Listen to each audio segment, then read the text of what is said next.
Caitlin Jones, and today we're going to present to you why college campuses need an open or concealed policy. Crime rates across college campuses are a dangerous rise. Between shootings and assaults, how can we feel safe on campus?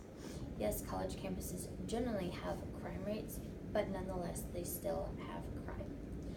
A big argument for concealed is self-defense. According to concealedcampus.org, they are stating that it is not logical to complete select zones of a city street national averages and declare them safe. Crimes are committed in a new area every day. Schools are a major target, just like a store or an apartment building could be. Today, our objectives that we're going to try and cover are educate society on why we need concealed, the importance of an open carry, how the Second Amendment gives us that right to have a choice, explain how to get a concealed permit, explain how a concealed won't affect learning in the classroom, and why higher education needs to relook at their concealed policies. Campuses across the United States. According to our very own Tyler Junior College Police Chief Randy Melton, Tyler Junior College has about 40% less crime than our surrounding schools in the area. Crime has risen 20% over the last 15 years across U.S. campuses. Crimes are being committed every day. Some fear that they will never report a crime because some crimes just do not get taken seriously. Our next speaker is going to be Adrienne Willis.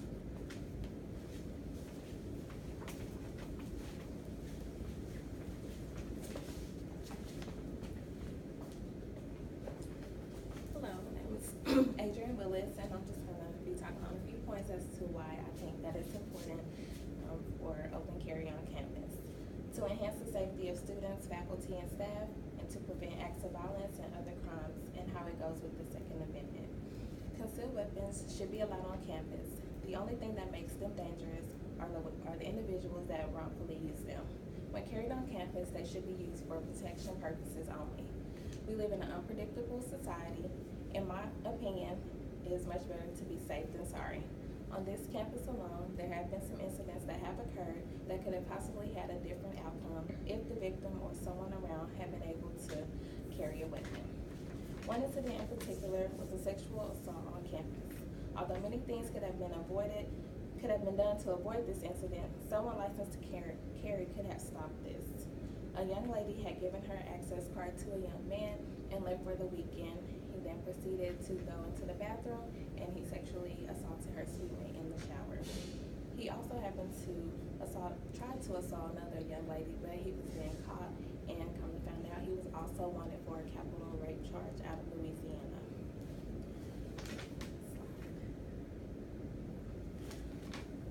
So there's also other reasons for that we can have open carry: the growing number of robberies around campus and the crime rates that are increasing.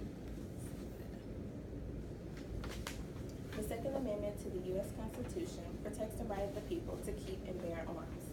The Supreme Court ruled that the right belongs to the individual, but is not unlimited and doesn't prohibit all regulation of either firearms or similar devices. People do have the right to protect themselves and their property, and since some students do live on campus, this is their property to protect. As of now, anywhere that is not a building or a dwelling, open carry is allowed. A new law is set to go into effect as of August the 1st to expand these areas, but it is not for sure if TJC will adopt these laws. And now, introducing Marcus. All right. Good afternoon.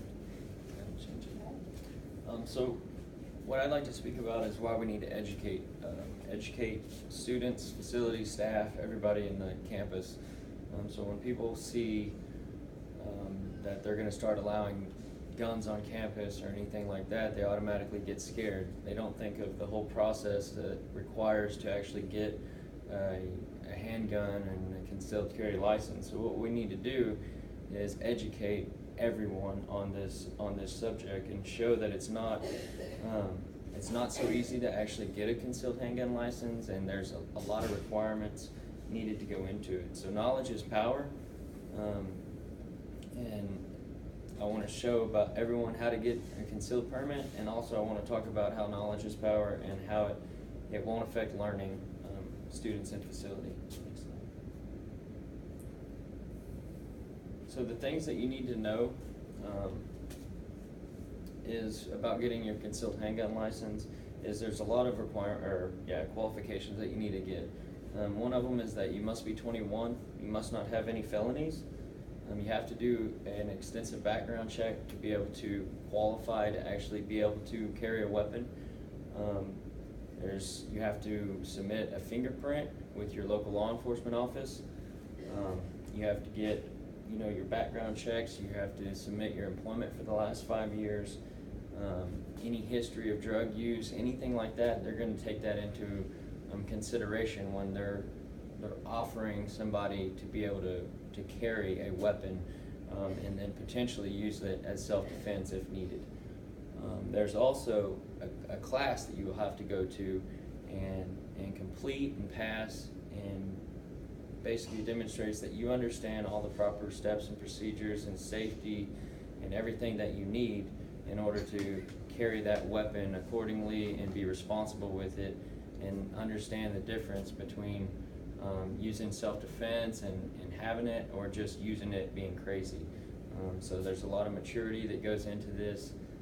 So it's not just, hey, I have a weapon and I'm going to carry it on campus and that's that. So there's a lot of things that go into it, and the requirements to get your concealed handgun license. And you can find all that information on the DPS website for Texas. So next slide. So again, with the knowledge idea, things that could possibly be done in potential future would be having concealed handgun classes in campus, actually providing knowledge to students and even the staff or anybody in the facilities that would like to learn and understand better the requirements and everything that goes into actually having a concealed handgun. So that could be something, and having a law enforcement come to the school and kind of teaching something maybe once a month or every quarter of the year. That would be great. So this kind of goes off opinion alone. Does it affect your learning? And a lot of people will say that it would affect your learning, but some would say that it wouldn't affect, and I don't believe that it would affect my learning in class, because if I knew that maybe potentially my teacher or somebody responsible had a weapon in case something did happen, I would feel a lot more safe. I would feel more relaxed, and I would be able to concentrate on my studies instead of concentrating on if something did happen, who was going to protect me or anything like that. So I think that it would give the students more of a relaxed feeling, but it's kind of borderline subject on if it would affect who it would affect in the regards to education. So from that being said, I'm going to pass it back on to the next speaker, which would be Caitlin Jones.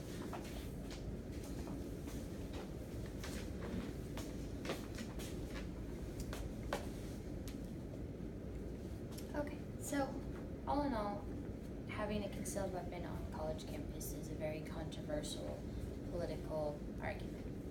We've given points why our crime rates are little low.